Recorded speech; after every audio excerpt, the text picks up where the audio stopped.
Good afternoon, everyone. Welcome back to my channel. Thank you so much for being here today. Here is your daily news report and fourth stimulus check update. Vice President Kamala Harris and Senate Democrat Joe Manchin are meeting with other lawmakers to block a new GOP bill from passing. So everyone, I have some great news for you.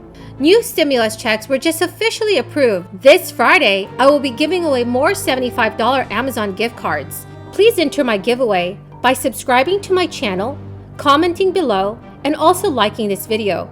Thank you so much, everyone. According to a White House official, Vice President Kamala Harris will meet Tuesday with Texas Democratic legislators who fled the state in an effort to block a Republican-backed election bill. One spokesperson said that Democratic Senator Joe Manchin is also expected to meet with the Democratic members of the Texas legislature through a date and time that have not yet been set. At least 51 Democratic legislators from the Texas House of Representatives fled the state Monday en route to Washington in a bid to deny Republicans the quorum needed to conduct business in the chamber. 7 more Democratic legislators were expected to join them. There are only 26 days that remain in a special session called by Republican Governor Greg Abbott to pass change to Texas voting rules. The Texas Democrats arrived in Washington without a set return date. State Representative Rafael Anchia, one of the Democrats, had told reporters, "We, as Democrats, we were united. We said we are going to stop any undemocratic efforts in the state legislature.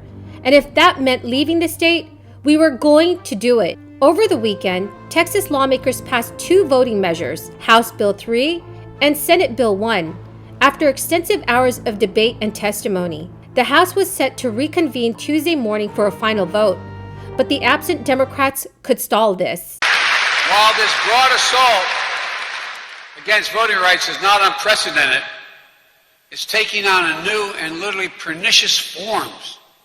It's no longer just about who gets to vote or making it easier for eligible voters to vote. It's about who gets to count the vote. Who gets to count whether or not your vote counted at all. It's about moving from independent election administrators who work for the people to polarized state legislatures and partisan actors who work for political parties. To me, this is simple. This is election subversion. It's the most dangerous threat to voting and the integrity of free and fair elections in our history. Never before have they decided who gets to count.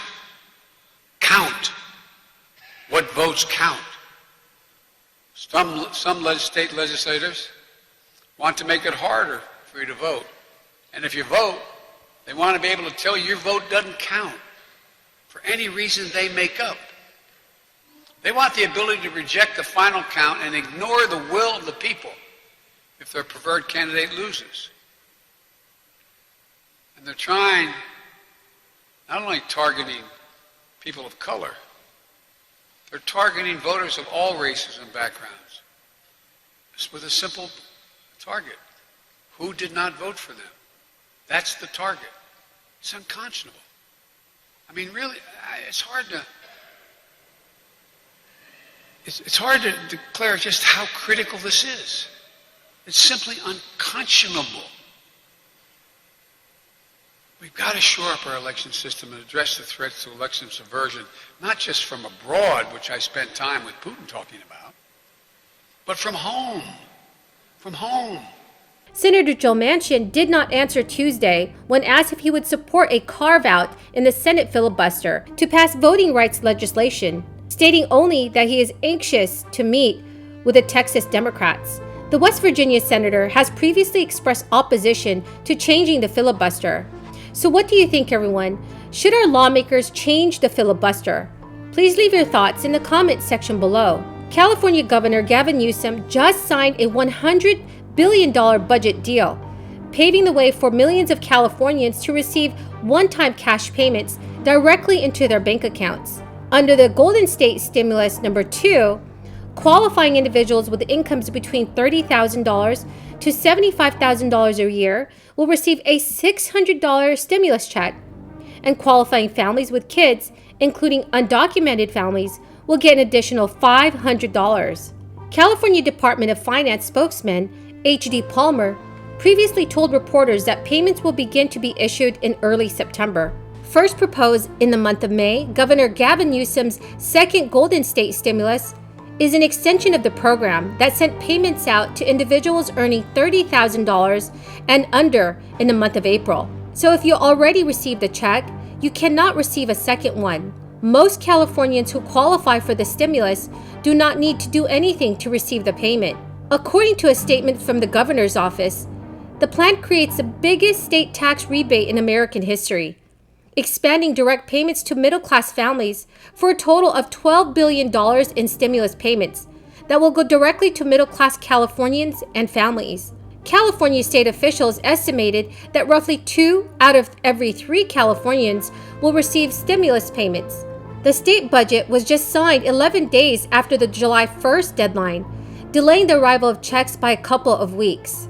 Governor Gavin Newsom said, "We are mindful of the stress, the anxiety, the fear that each and every one of you have had to work through over the course of the last number of months." The governor also stated that the state relief package is the largest of its kind in the country and was made possible by a budget surplus that he said exceeded $80 billion. Governor Newsom also stated, "Harnessing the largest surplus in state history, we are making transformative investments across the board that will help bring all our communities roaring back from the crisis and pay dividends for generations to come." The 6 budget bills signed by the governor include one that expands the Golden State stimulus program to provide $600 checks to California taxpayers who make up to $75,000 annually. Another newly signed measure will provide microgrants of up to $10,000 to seed small business creation, as well as direct relief to existing microbusinesses. Newsom also recently signed legislation extending protections against evictions by 3 months to September 30th, 2021, and doubling the amount of rent relief available to $5.2 billion, allowing payment of 100% of back rent for low-income tenants. The funding was approved as part of a $262.6 billion state budget that is overflowing with a surplus, which was made possible by a windfall of tax dollars from high-income earners, on top of $27 billion the state is getting from the Federal American Rescue Plan. State governments across the United States have received millions of dollars to help get their states and its residents recover from this crisis. So everyone, do you think that more state stimulus checks should be sent out?